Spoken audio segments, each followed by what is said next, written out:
Ay, Señor.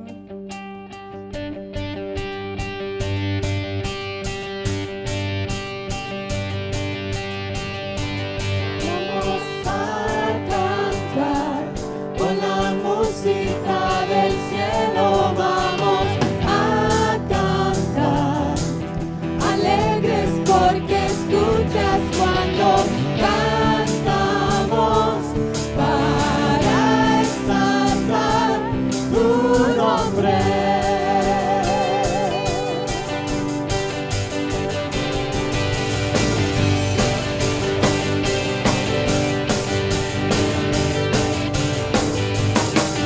Amamos todo de ti, cielo y tierra te adoran. Los reinos se rinden, Hijo de Dios tú eres por quien vivimos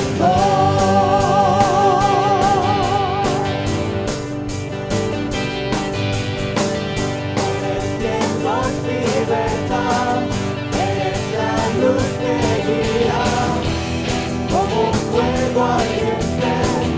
Hijo de Dios, tú eres por quien vivimos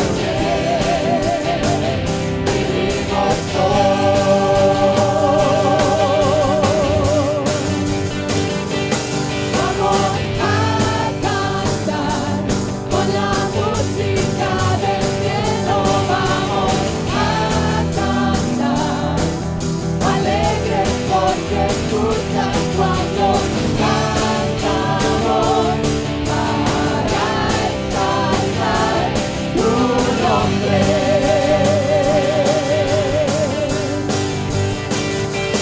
Vamos a cantar con la música del cielo. Vamos a cantar alegres porque escuchas cuando cantamos para exaltar tu nombre.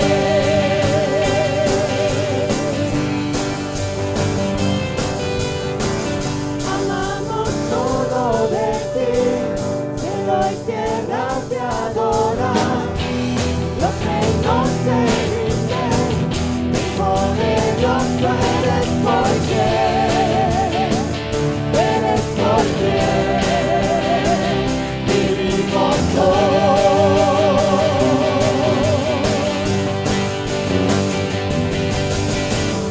Eres quien nos liberta, eres la luz que guía, como un fuego ardiente.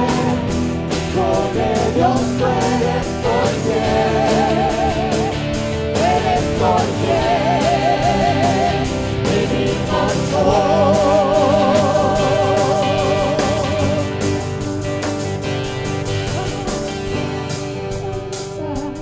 Con la música del cielo vamos a cantar alegres porque escuchas cuando cantamos para exaltar tu nombre.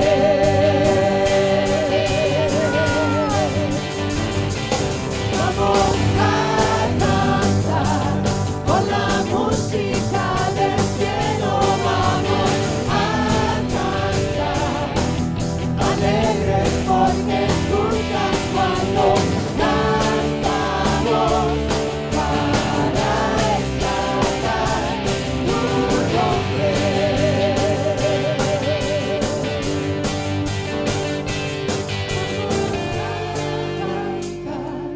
Con la música del cielo vamos a cantar alegres porque escuchas cuando cantamos para exaltar tu nombre.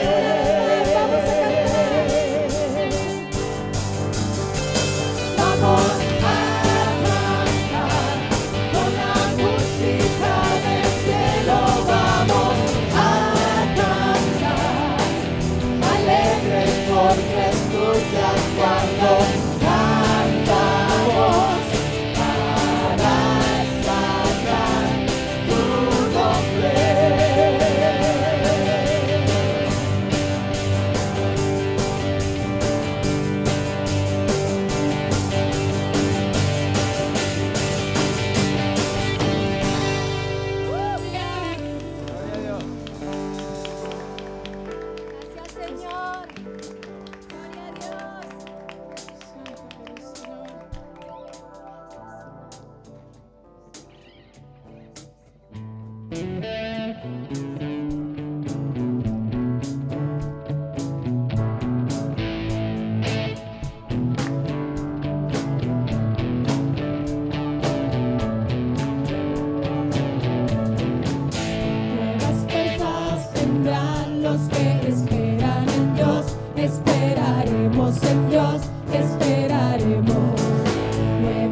nuestro fuerte libertador.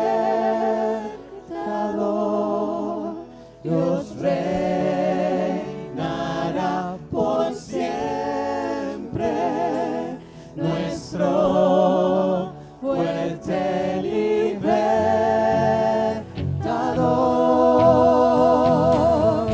Él es el infinito Dios, el infinito Dios.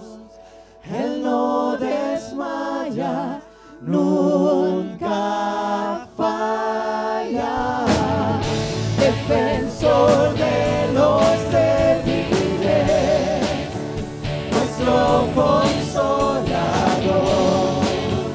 Él nos levanta con alas de águila. Él es el infinito Dios, el infinito Dios. Él no desmaya, nunca falla. Defensor de los débiles, nuestro consolador. Él nos levanta con alas de águila.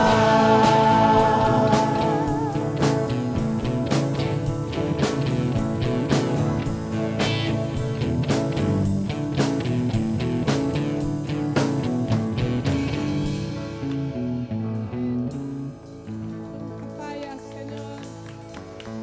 Eres el infinito Dios. Santo eres, Señor. Por tu infinito amor, Señor.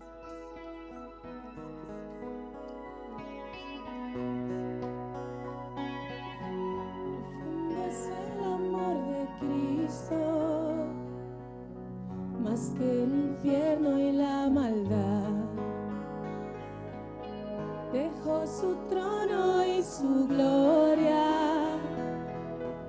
para traernos hacia Él. Más ancho es el amor de Cristo, el pozo que nos separó. Me alcanzó en mis tinieblas, solo en Él hay salvación.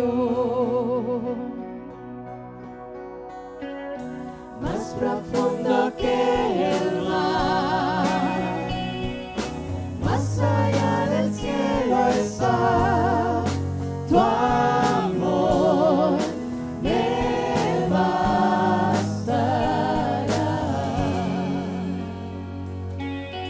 Más fuerte es el amor de Cristo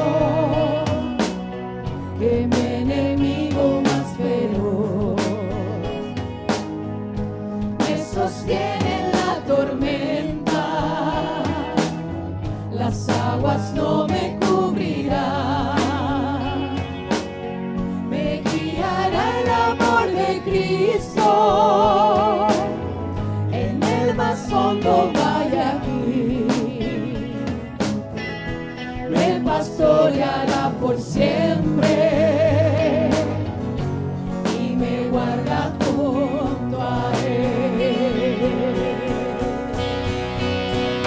más profundo que el mar, más allá del cielo está tu amor, me bastará.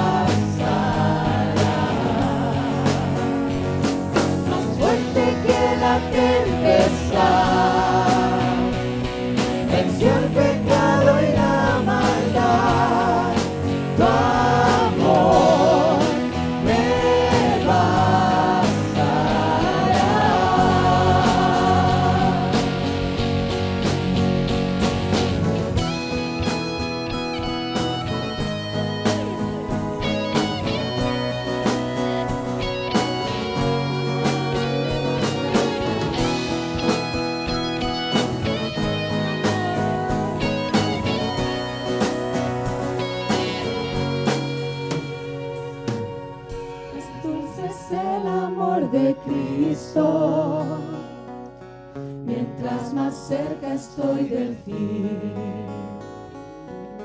Disfrutaré su amor por siempre, ante su trono estaré.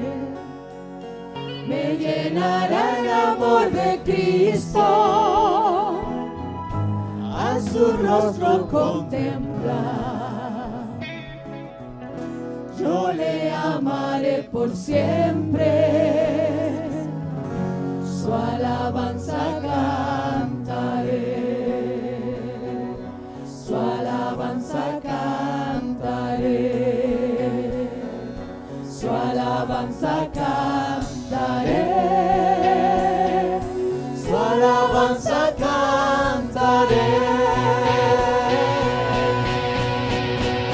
Más profundo que el mar, más allá del cielo está tu amor, me bastará.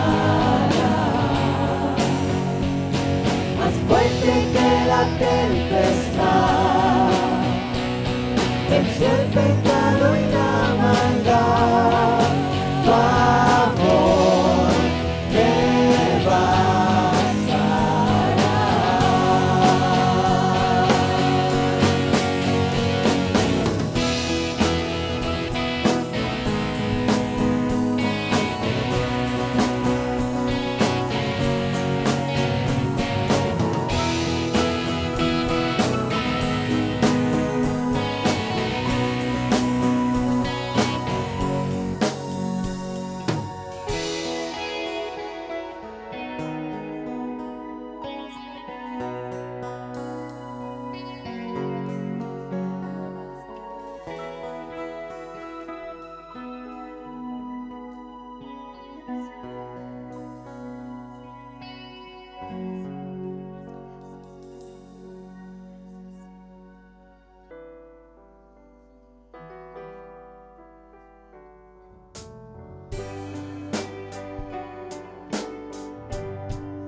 Dios admirable, inigualable Rey,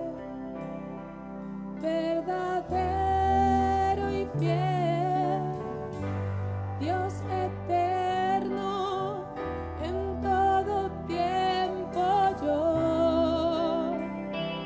te adoraré. Soberano y sublime, tú serás por la eternidad.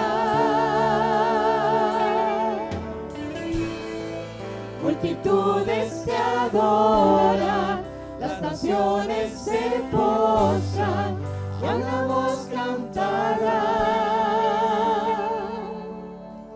Toda la gloria, la honra y el poder sea por siempre a Jesucristo el Rey. Tú eres santo, tú eres digno de adorar.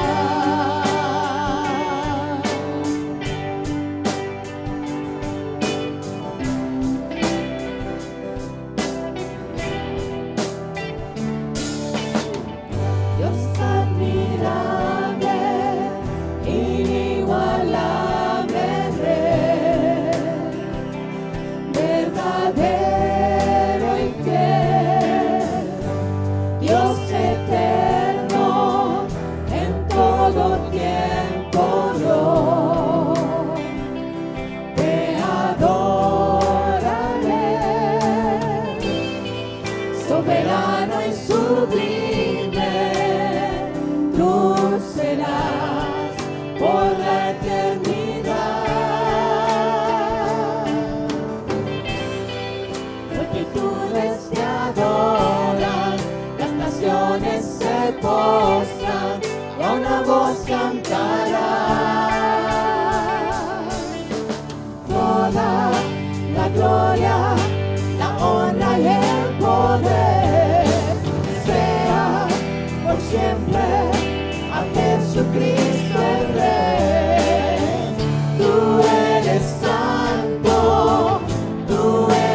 sublime, tú serás por la eternidad.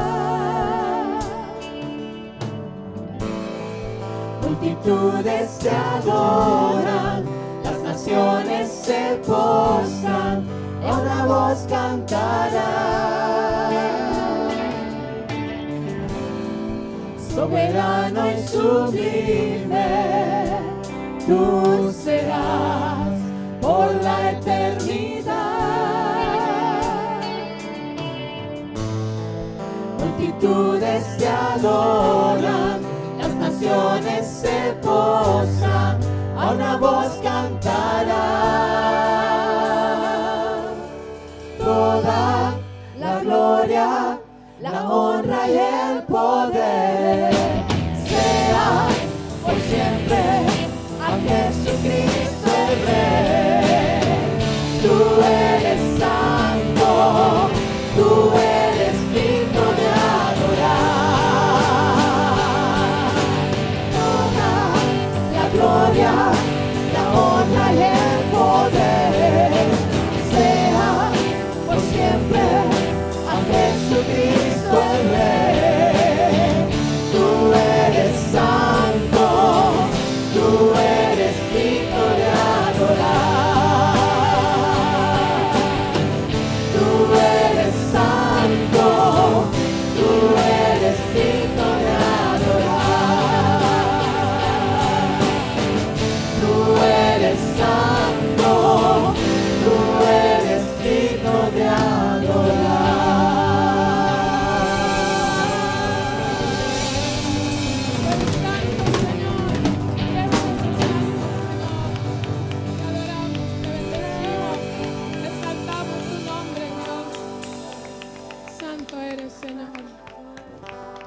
Amén. Podéis tomar asiento. Hechos capítulo 21. Yo he llamado a este mensaje de esta serie Convicción. Convicción. El texto lo vamos a ir mirando mientras vaya avanzando el mensaje de esta mañana. Pero la idea es que aquí se nos dan algunas pistas de cómo nosotros podemos convertirnos en hombres y mujeres con convicciones o de convicción. Gente hecha, madura, personas útiles. Fue en 1521 que Martín Lutero se dirigía a la Dieta, al Parlamento de Worms. El emperador ya había prohibido la venta de sus libros y ordenó que fueran incautados. La vida de Lutero pendía de un hilo, estaba en un gran peligro y uno de sus amigos le había enviado un mensaje para que no fuese a esa reunión por temor a que sufriera la misma suerte que Juan Hus, el cual fue quemado, fue muerto allí en Constanza. Lutero consoló a sus enemigos y les dijo: mira, aunque quemaron a Hus, la verdad no se quemó y Cristo vive aún. Y luego siguió hablando y dice: iré a Worms, aunque haya tantos demonios como tejas en los techos. Eso es un buen número. Pero este hombre fue un hombre de convicción. Y él dijo: mientras que la palabra de Dios no me convenza de lo contrario, yo seguiré defendiendo lo que entiendo que la Biblia nos ha dicho. En el año 162 después de Cristo, el obispo de Esmirna fue un tal Policarpio. Durante una de las muchas persecuciones lo capturaron y lo juzgaron, y cuando fue llevado a la plaza del pueblo y amenazado con ser quemado en la hoguera, el juez le dijo: mira, reniega tu fe y serás libre. A lo que Policarpio le respondió: he servido a Cristo durante 86 años y Él nunca me falló. ¿Cómo voy a negar a mi rey que me ha salvado? Lo quemaron en la hoguera. Fue un hombre de convicción. La historia del cristianismo está llena de personas que tenían este tipo de coraje, este tipo de convicción. Hay misioneros hoy también que arriesgan sus vidas, que las entregan para proclamar el evangelio. Hay personas de negocios que han escogido dejarlo todo con tal de poder servir al Señor. Y el camino de la ganancia para ellos es uno totalmente diferente al del dinero y el capital, gente con una fuerte convicción. Y yo podría seguir contando historias. Esta clase de convicción la vemos también en nuestro Salvador cuando afirmó su rostro para ir a Jerusalén, dice Lucas 9:51. Y él sabía exactamente lo que le esperaba allí. Hoy veremos esta misma convicción modelada en el apóstol Pablo, en alguien que lo imitó y a quien nosotros también hemos de imitar. El capítulo 21, si os fijáis, comienza la sección final del libro. Pablo ha completado su tercer viaje misionero y está regresando a Jerusalén. Cuando retomamos la historia, Pablo se encuentra en Mileto, donde se reúne con los líderes de la iglesia de Éfeso y a ellos les dice: ahora he aquí que yo, atado en espíritu, voy a Jerusalén sin saber lo que allá me sucederá, salvo que el Espíritu Santo me da testimonio en cada ciudad, diciendo que me esperan cadenas y aflicciones. Pero en ninguna manera estimo mi vida como valiosa para mí mismo, a fin de poder terminar mi carrera y el ministerio que recibí del Señor Jesús para dar testimonio del Evangelio de la gracia de Dios. Pablo se dirige a Jerusalén con los ojos bien abiertos porque creía que aquello era lo que Dios deseaba que él hiciese. Le habían advertido que las dificultades se avecinaban, pero Pablo estaba dispuesto a enfrentar lo que fuera necesario con tal de saber que él estaba obedeciendo al Señor y que estaba haciendo aquello que el Señor le había dicho. Ahora, cuando esta historia aparece, se nos plantean algunas preguntas. Mientras Pablo está continuando su viaje, hace varias paradas en el camino y en cada lugar la gente lo avisaba y le decían que cambiara sus planes y no fuese a Jerusalén. No eran gente cualquiera. La mayoría se trataba de profetas. Cuando llegaron a Tiro, que sería en la actual Siria, ya está más cerca de Jerusalén, se nos dice en el versículo 4 que allí encontramos a los discípulos y nos quedamos con ellos 7 días. Ellos, por medio del Espíritu, exhortaron a Pablo a que no subiera a Jerusalén.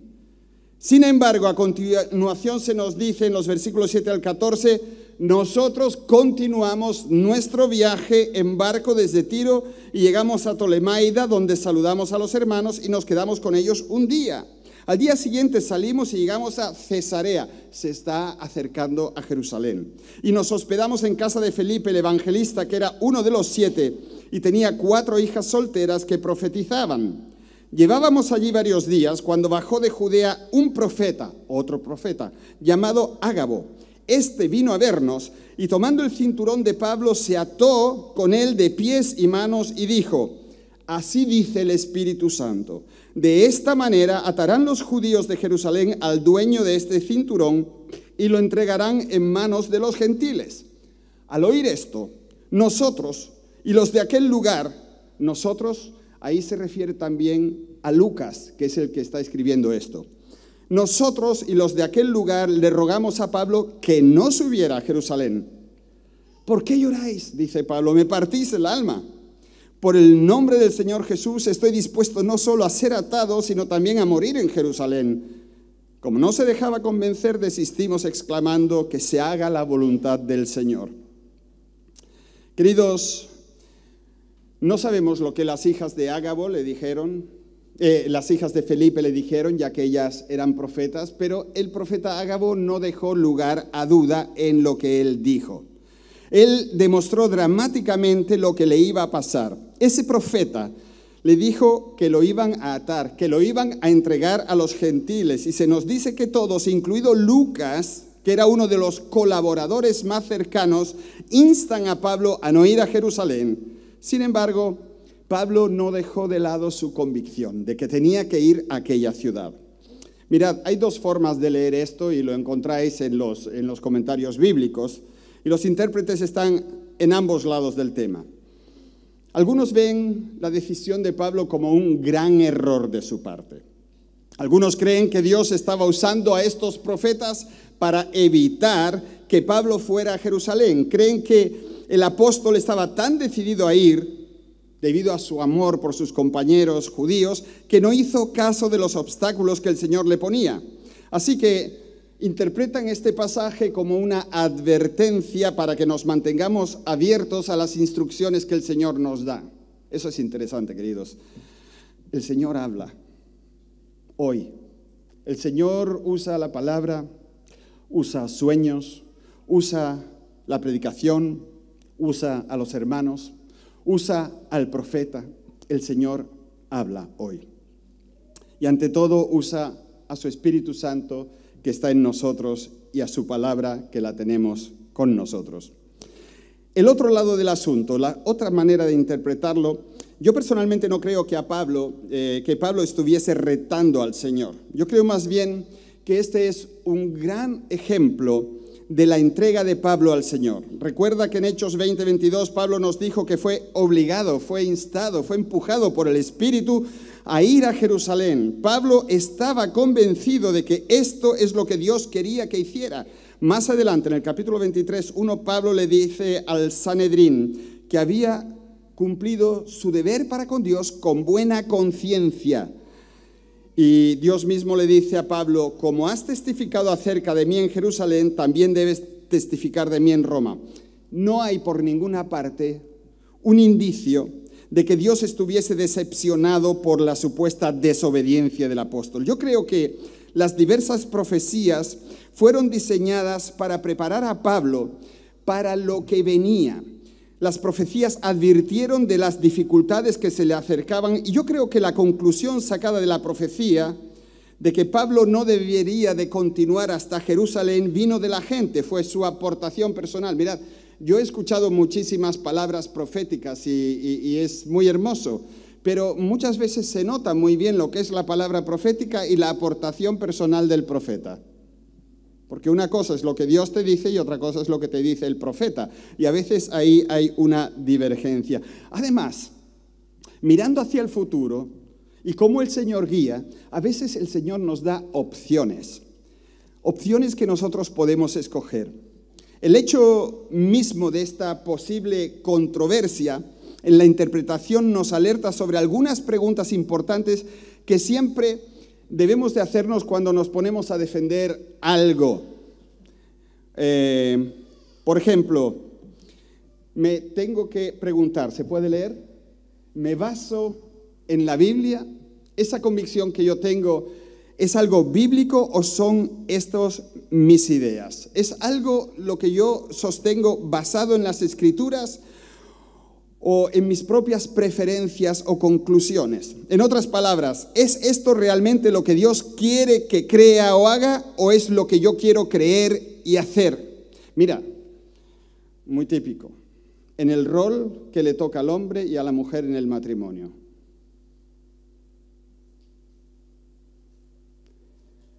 La mayoría de las familias no funcionan por lo que Dios dice y el rol que cada uno tiene, sino por las preferencias, las experiencias, lo que uno ha aprendido en la vida, lo que crees que es absolutamente necesario para sobrevivir, etcétera, etcétera. No seamos tan beatos como para pensar que nosotros sí estamos aplicando la Biblia realmente uno a uno en nuestra vida.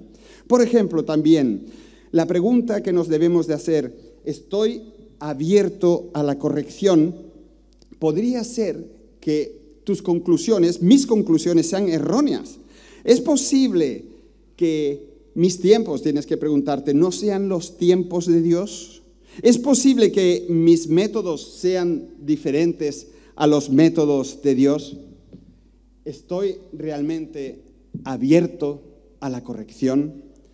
Y la otra pregunta, ¿puede ser que Dios me esté mostrando diferentes opciones que yo mismo tengo que calibrar según mi propia disposición a pagar un precio u otro? ¿Sabes? No es lo mismo que tú te quedes en casa que tú te vayas de misionero al norte de África. No es lo mismo, no es igual. No pasa nada, piensas que yo me quede o que me vaya. Sí. Pero quizás el Señor te está dando simplemente opciones diferentes. ¿Sabes? La convicción es algo que puede ser bueno o puede ser malo. Nosotros vemos continuamente esos grupos religiosos militantes que las cruzadas fueron algo así también, que pueden estar profundamente comprometidos con algo y estar radicalmente equivocados en lo que están haciendo. ¿Has leído el periódico esta mañana o anoche? Ese hombre en Estados Unidos que ha entrado a una sinagoga y ha matado a 11 judíos. Ese hombre estaba profundamente convencido de lo que hacía. Pero su convicción es errónea. Pero ha sido capaz de entregar su vida, porque ahora lo que le espera es la pena de muerte. Unas convicciones que son una depravación, una perversión total, más que malísimas. Así que nuestro objetivo no es simplemente que seamos gente con convicción o con convicciones profundas. Nuestro objetivo es estar profundamente comprometidos con la voluntad de Dios para nuestras vidas. No lo que tú crees es importante, sino lo que la palabra dice. No lo que tú sientes es importante, sino lo que la palabra expresa. No lo que te digan es importante, sino lo que diga Dios. Por lo tanto, repito, nuestro objetivo es estar profundamente comprometidos con lo que Dios quiera para nuestras vidas, estar en sintonía con Él y con su palabra. Esa ha de ser nuestra meta.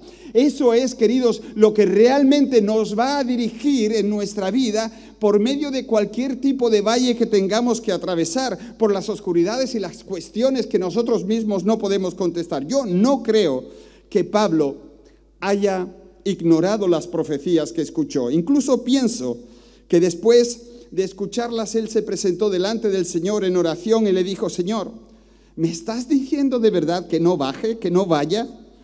Pablo se convenció de que era la voluntad del Señor que él fuese a Jerusalén, y así se lo dijo a sus amigos. Estaba dispuesto a ser obediente, aunque eso le costase la vida, morir por Jesús.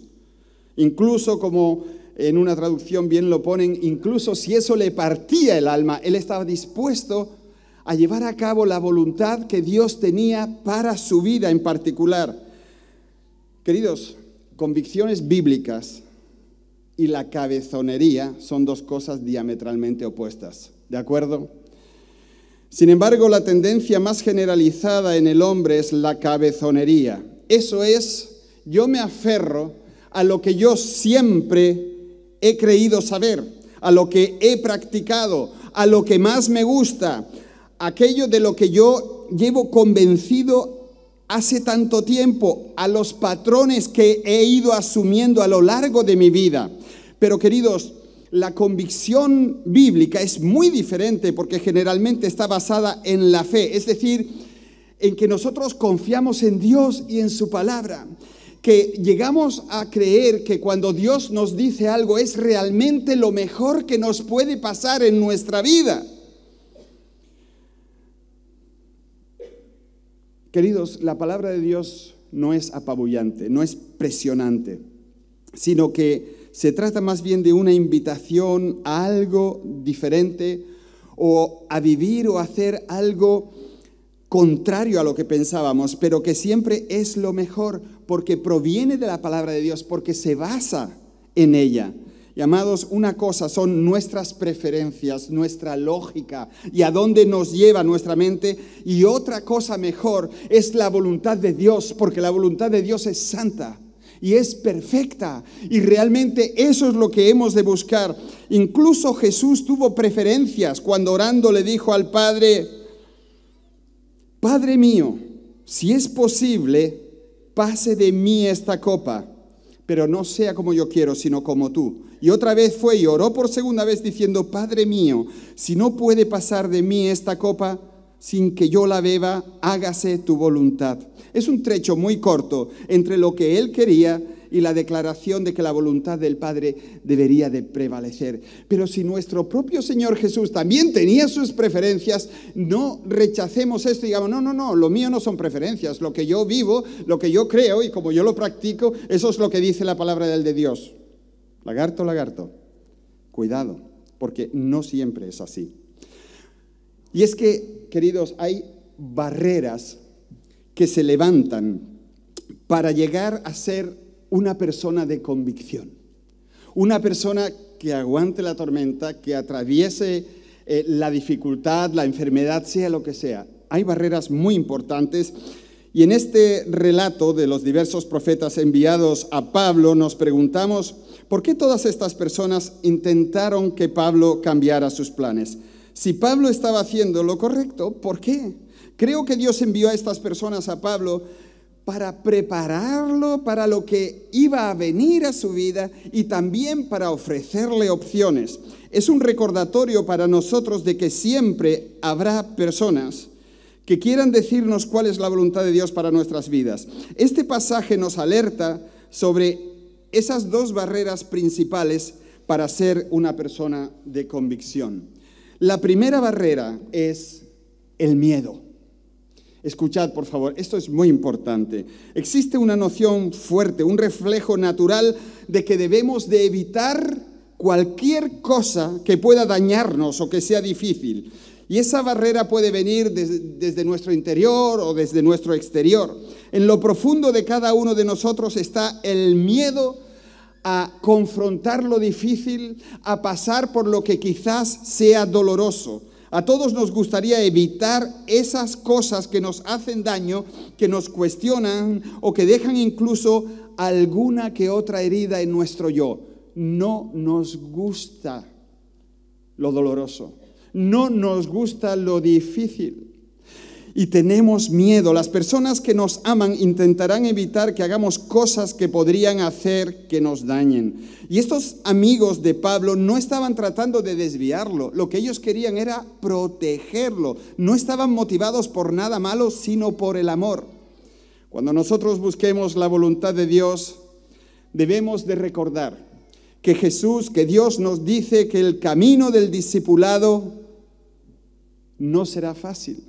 De hecho, Él dice que es complejo. Jesús nos llama a sopesar los costos y a veces, queridos, el hacer la voluntad de Dios, el llevarla a cabo, y ya no en cosas grandes, sino en el día a día, es un asunto realmente costoso. Nos pone a prueba, nos exige mucho, nos dificulta la vida. Fácil no significa correcto. Dilo conmigo a ver si estás despierto. Exacto. Estar cómodo y bien no significa que estemos en la voluntad de Dios. Si fuera cierto que siempre deberíamos de evitar lo que es difícil, lo que es amenazador o desafiante, un padre no mandaría nunca a su hijo a la escuela. Un adolescente nunca haría deportes. Los niños nunca nacerían. ¿A qué mujer le gusta dar a luz? ¿No? Nunca cambiaríamos de trabajo. Nunca nos casaríamos. Nunca nos operaríamos. Lo difícil y lo doloroso no nos gusta, y si no lo hiciéramos, fijaos cómo estaríamos. Si evitamos todo lo que es difícil en el ámbito espiritual, tampoco vamos a aprender jamás a orar, nunca compartiremos nuestra fe con otros, nunca comenzaremos nuevos ministerios y nunca desarrollaremos una fe profunda. Siempre hay un riesgo y un fuerte reto involucrado subyacente si queremos ser una persona que viva la convicción cristiana. ¿Sabes lo que hace el miedo? El miedo te dibuja una realidad que no existe. Ves monstruos, enemigos, dificultades, obstáculos invencibles. Y sí, es verdad, Jesús sudó sangre al tener que encarar la última y definitiva prueba del dolor y de la tentación. Eso fue un estrés extremo de su carne buscando protección y de su alma buscando alivio. Y nuestra tendencia como humanos es la autoprotección. Pero mira, la cuestión esta del miedo es un poquito tricky, porque el miedo tiene diferentes formas. El miedo puede ser o expresarse como pasotismo. Yo con eso no me... Y es simplemente miedo de encararlo, o ignorancia. ¿Te acuerdas de ese dibujo del mono que se tapa los ojos, los oídos y tiene la boca cerrada? Algo así. Cerrar los ojos, mirar hacia otra parte, tapar tus oídos callarte, en vez de gritar a Dios y de decirle, Dios, por favor, dame una respuesta a esto, no puedo más. No, eso es falta de fe. Yo voy por ahí. No, habla, clama a Dios, no te calles. Eso es una expresión de miedo. Si tienes preguntas, hazlas. Si tu fe se tambalea y duda, vive esa duda. No pasa nada. Queridos, hay mucho miedo. Mucho miedo. Yo me acuerdo de que tuve tiempos cuando estaba estudiando en la facultad allí en Suiza, donde yo le decía al Señor, Señor, bendíceme, pero no mucho, ¿vale? No mucho, una bendición así chiquitilla, porque eso de mucha bendición no sé lo que me va a costar. Y tenía simplemente miedo de lo que Dios podría demandarme o decirme. Y muchos de nosotros, queridos, ponemos oídos sordos a mensajes fuertes porque sabemos que Dios nos está hablando en algún momento y no nos conviene porque cuesta mucho, porque duele mucho, porque hay que tomar una decisión muy desagradable. El segundo obstáculo que muchas veces existe es la miopía. Miopía en el sentido de que no vemos las cosas, la realidad con claridad. Hay una tendencia, por ejemplo, a centrarse en el éxito de los asuntos visibles y tantísimas veces triviales, en lugar de buscar, por ejemplo, ser una persona espiritualmente fiel. Lo inmediato y lo pasajero nos parece más importante que lo eterno. A menudo las personas llegan a la conclusión de que la voluntad de Dios tiene que ser aquella que para nosotros es financieramente rentable o conduce a un avance o a un beneficio personal. O llegan a pensar que si algo es bueno para ellos, debe de ser bueno para el reino de Dios. Esto, por supuesto, es la medida o el éxito mundano, no es la medida de la fidelidad y no refleja para nada la convicción bíblica. Yo creo que sería correcto pensar que aquellos amigos de Pablo llegaron a la conclusión de que Pablo solo podía tener éxito y llevar a cabo su ministerio si era libre. Era un pensamiento lógico. Entendieron el posible encarcelamiento como el fracaso definitivo de su llamado y de su misión. Y no consideraron cómo Dios podría usar ese encarcelamiento. Y a través de aquel tiempo de dificultades, Dios llevó a Pablo a Roma, introdujo el evangelio en la casa del César a través de los guardias, y durante ese tiempo Pablo probablemente escribió Gálatas, Efesios, Filipenses y Colosenses. Pablo tenía que ir a la cárcel para ser una gran bendición. Claro, tú no crees que tú tengas que estar en el paro para ser una gran bendición. Ni que Dios te dé cáncer para que tú seas una gran bendición. Eso no cabe, ¿verdad que no cabe? O que tengas que ser pobre como un ratón de iglesia. Los ratones en la iglesia son los más pobres de todos los ratones.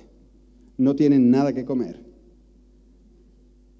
Y tú dices, eso no es posible porque mi Padre es Dios, es el Señor del universo, el Rey de todo, y entonces yo soy su hijo y por lo tanto, ¿su hijo? Claro. Yo lo estoy notando. A mis hijos les daba yo al mes 5 euros para que tiraran. A Rafa le doy 30. ¿Sabéis por qué? Porque no es mi hijo. Y entonces tengo que abrir un poco más la manga. A mis hijos les decía, a tal hora en casa. A Rafa no le digo nada. Es muy responsable. Él viene a buena hora a casa. ¿Por qué? Porque no es mi hijo. Ahora, a mis hijos los trataba de otra manera. Menos dinero, menos sonrisas, menos tiempo, más exigencias. Preguntadle si no a ellos. ¿Os acordáis de cuando aquí estuvo haciendo un monólogo Rafa González? El monólogo de Navidades que dijo que todos nuestros hijos se habían ido bien lejos para estar bien lejos. Y yo me reí y dije, probablemente tiene razón. Si tú eres hijo del Altísimo, ¿tú te crees que a Dios no le importa? ¿Tú te crees que Dios te va a mimar y a maleducar? ¿Tú te crees que si Él te sirve de comer lechuga y tú dices, no me gusta, si no me gusta la carne, Él te va a poner la carne en vez de la lechuga? No, Dios te va a educar bien. Y eso significa, a veces, por lo menos en mi caso, mano dura. Significa un sí es un sí y un no es un no. Seamos sinceros, queridos, el bienestar financiero, la libertad, la paz, la salud o la popularidad, que son las medidas del supuesto éxito en el mundo, dificultan el discipulado más que mejorarlo. Pasamos tanto tiempo tratando de construir nuestro montón de cosas, nuestros logros y de cubrir nuestras supuestas necesidades básicas, que no tenemos tiempo para ayudar a los heridos, para hablar con los solitarios, para jugar con los niños, para orar, para pensar, para descansar o servir. Tenemos tantas obligaciones financieras que, si bien podemos ser muy bendecidos, no nos queda nada para compartir con los necesitados. A veces el bienestar financiero convierte a la gente en egoístas. Tendemos a acumular en lugar de compartir. No debemos concluir que la voluntad de Dios siempre recorre el camino de la bendición financiera o del tipo que sea, ni tan siquiera de la salud, ni del éxito, ni del bienestar. Todo lo contrario puede ser el caso. Y queridos, yo quiero que veáis la Biblia. Jesús vivió en bienestar. Pablo fue exitoso. Pedro, ¿cómo murió? Santiago, ¿cuánto tiempo tuvo? Lutero, Policarpio, Martin Luther King, hijos de Dios con mayúscula. ¿Y qué vida tuvieron? Y nosotros nos atrevemos a escuchar a esos zorros y falsos maestros que prometen el oro y el moro si tú sigues a Cristo. Qué tristeza que eso siquiera llegue a la iglesia. Por eso, queridos, y porque tenemos unas tremendas barreras de miedo frente a lo que Dios pueda demandar de nosotros y de miopía, porque vemos las cosas que son y creemos que eso es, y lo eterno lo aparcamos como algo espiritual que ya vendrá y parecemos griegos más que cristianos. Escuchad, nos hace falta realmente otra conversión, un cambio. Nos hace falta una transformación. Nosotros conocemos muy bien lo que es la conversión para ser salvos. Y eso está fantástico. Pero no podemos quedarnos parados ahí. A partir de ahí uno puede convertirse. Cuando tú te conviertes, puedes convertirte en un santo, en un héroe o en cualquier otra cosa. Pero vamos a hablar de convertirse en una persona de convicción. Entonces, ¿cómo podemos avanzar y convertirnos en aquello que Dios quiere, en esa gente comprometida con la voluntad de Dios y no con la nuestra? ¿Cómo podemos llegar a ese punto en el que podamos decir, yo estoy dispuesto no solo a estar atado, sino también a morir por el nombre del Señor Jesús? ¿Cómo podemos llegar ahí? Queridos, hay unas cosas que tenemos que creer. Lo primero, debemos de creer que la voluntad de Dios es superior a la nuestra. Superior quiere decir mejor, más amplia, más hermosa, real. Debemos de creer que la voluntad de Dios es superior a la nuestra. ¿Quién cree eso? Todos, todos, todos. ¿Quién vive eso?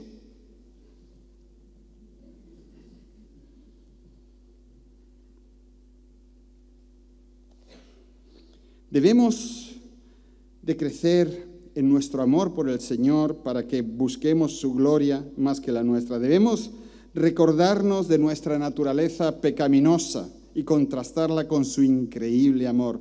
Nos convertiremos en personas de convicción cuando nos demos cuenta de que Dios no está tratando de restringir nuestras vidas con su consejo. Él está tratando de liberarnos. Él está tratando de guiarnos a una vida con significado eterno.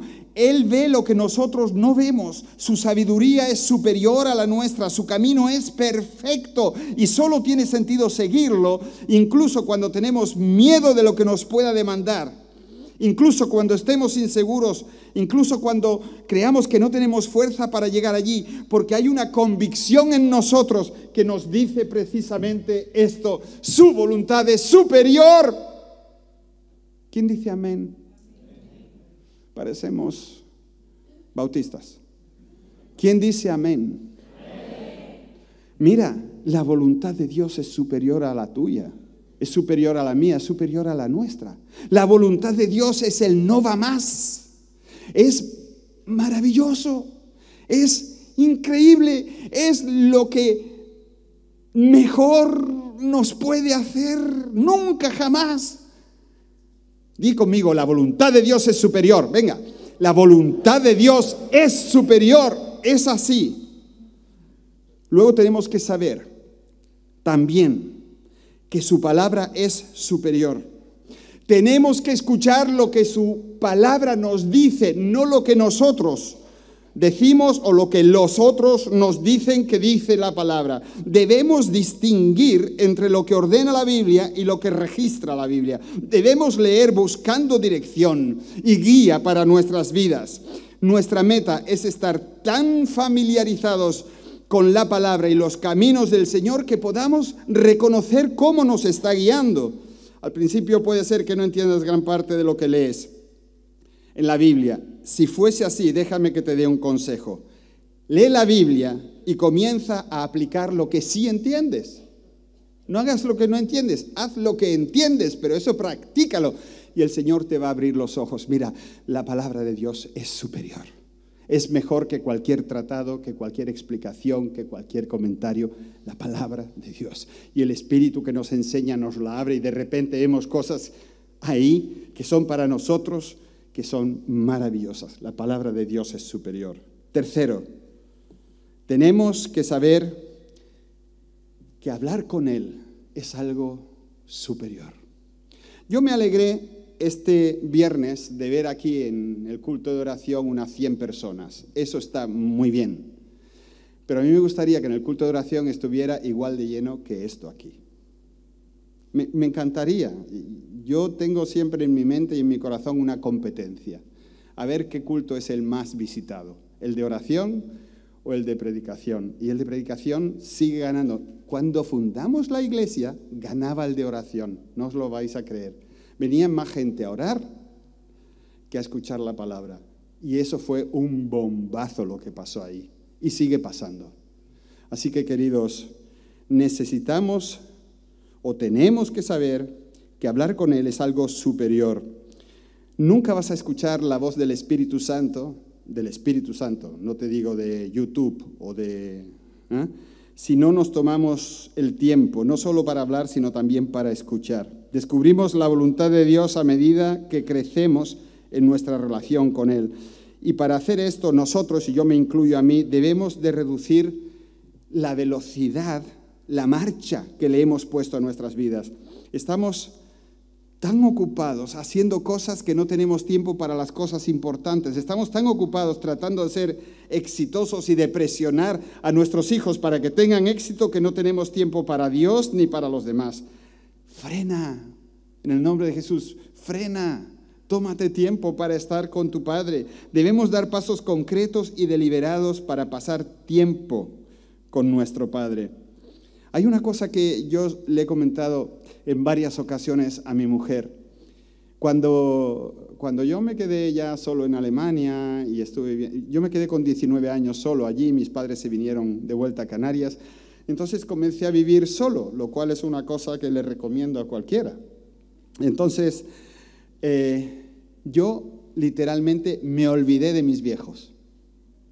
Si ellos no me llamaban, si no me mandaban una carta, yo ni los llamaba, ni les mandaba una... Bueno, no los llamaba porque no tenía pasta allí, ni internet, ni nada, ¿sabéis? Teléfono, moneditas y tal. Tremendo. Y los años pasaron y ya cuando me casé, mi mujer me decía, niño, llama a tus padres, habla con tu madre, llámalos. Y yo, bueno, y cogía. Y cuando mi padre se fue para estar con el Señor, yo empecé a pensar, qué estúpido has sido. Tu padre con lo que él te dio cuando eras niño, lo maravillosas que eran esas charlas y esos paseos con tu padre, ¿por qué lo dejaste de lado? ¿Y sabéis a qué resultado he llegado en cuanto a eso? Porque soy un estúpido. Porque soy un estúpido. Yo, ¿vale? Yo no quiero decir lo que tú eres por no hablar con tu Padre Celestial. Eso te lo tienes que contestar tú. Pero cuando yo veo que una iglesia no ora, que no se reúne para orar, que cuesta, yo no lo entiendo. Desde mi propia experiencia, no lo entiendo, no lo apruebo. Tú tienes que saber que el hecho de que tú puedas hablar con Dios es algo increíblemente superior y que tienes que frenar en tu vida un montón de cosas si la oración no llega. Empieza a cortar cosas en tu vida hasta que llegue ese tiempo donde tú estás delante de tu Padre. Y también hemos de entender que caminar con Él es lo superior. Hemos de entender que caminar con Él es lo superior. El tipo de convicción que vemos en Jesucristo, en Pablo, en Lutero, en Policarpio, en Martin Luther King o cualquier otro, es una convicción, queridos, que se va desarrollando en las decisiones cotidianas de la vida. Si lo negamos en las cosas pequeñas, lo negaremos en las cosas grandes. Si yo no hubiese aprendido a diezmar cuando lo que yo tenía al mes eran 40 euros, si yo no hubiese diezmado cuando tenía 40 euros en el bolsillo, yo hoy no diezmaría. Las convicciones nacen en las decisiones con lo pequeño. Si permitimos que los asuntos de fe sean secundarios en las decisiones diarias, también lo vamos a hacer en los tiempos de crisis. Si no crecemos cuando estamos libres de presión, mucho menos lo haremos en los momentos de prueba que se están acercando. Hermanos, hermanas, momentos de prueba se están acercando a la Iglesia de Cristo en Europa y ante todo en nuestro país, en España, momentos muy complicados. Entonces seamos prácticos. ¿Dónde necesitas dar ese primer paso esencial hacia lo superior? ¿Dónde necesitas mostrar fe y convicción hoy? Bueno, quizás el Padre te está llamando a que tú des un paso más allá de tu zona de comodidad, de confort, para servir de alguna manera. ¿Hay alguna necesidad que tú sabes que deberías de satisfacer si no estuvieses tan lleno de miedo y tan sacudido por la miopía? ¿Hay alguna tarea que Dios haya puesto en tu corazón, te está llamando a hacerlo? ¿Ha puesto Dios alguna persona en tu corazón para que vayas y le testifiques de Cristo y le digas que tú crees profundamente que lo que él o ella necesita es Cristo? ¿No te lo ha puesto el Señor? ¿A qué esperas? ¿Te está llamando el Señor quizás a evaluar tus prioridades? Quizás te esté pidiendo que mires bien tu calendario y cambies la forma en que inviertes tu tiempo, en la que inviertes tus fuerzas y quizás incluso tu dinero. Mira tus prioridades, examínalas a la luz de las Escrituras. Te está llamando Dios a dar el paso difícil de reconciliarte con alguien. ¿Hay alguien a quien necesites perdonar? ¿Hay alguien a quien necesites ir y pedirle que te perdone? ¿Hay algo que deba ser reparado en alguna relación? Podría ser que Dios te esté pidiendo que hagas lo correcto en esa situación. Y tal vez te está pidiendo que dejes de jugar con tu fe. Tal vez te está llamando a hacer ese compromiso inicial de confiarle a Él tu vida para toda la eternidad. Yo no sé, no todos los que estáis aquí sois de Cristo, pero yo os invito a que hoy sea un día diferente, a que hoy deis ese paso confesando: yo quiero andar con Cristo, yo quiero ser su hijo, yo quiero conocer su voluntad para mi vida. Yo no estoy aquí para decirte cuál es la voluntad de Dios para ti en concreto. Yo tengo suficientes problemas propios para seguir su voluntad y realizarla en mi propia vida. Lo que sí estoy haciendo es desafiarte para que tú des los pasos que tú sabes que tienes que dar para llegar a ser una persona de convicción, que impacte al mundo que tiene alrededor, a la gente que tiene alrededor. El mundo necesita ver que creemos lo que proclamamos acerca de Cristo. Tus hijos tienen que verte funcionar como hombre o mujer de convicción en la familia antes de que crean lo que tú dices que crees. Es posible que nunca hayas enfrentado un momento decisivo como los que hemos tenido hoy como ejemplo, como en la vida de Pablo. Lo que sí es seguro es que vamos a enfrentarnos cada día a muchas pequeñas decisiones que mostrarán si tenemos la convicción de andar con Cristo. Queridos, yo le pido a Dios que Él os ayude a mantener los ojos enfocados en Él, porque hay recompensas que Él nos quiere dar aquí y luego allí para que podamos mantenernos firmes en sus caminos y en las decisiones que Él nos vaya mostrando. Porque cuando Él nos pide algo, lo que hay detrás es amor, es misericordia, es gracia. Dios no te pide nada para desgraciarte, ni para hundirte, ni para quebrarte, sino todo lo contrario, porque es un Padre que te ama como ningún padre. Amén.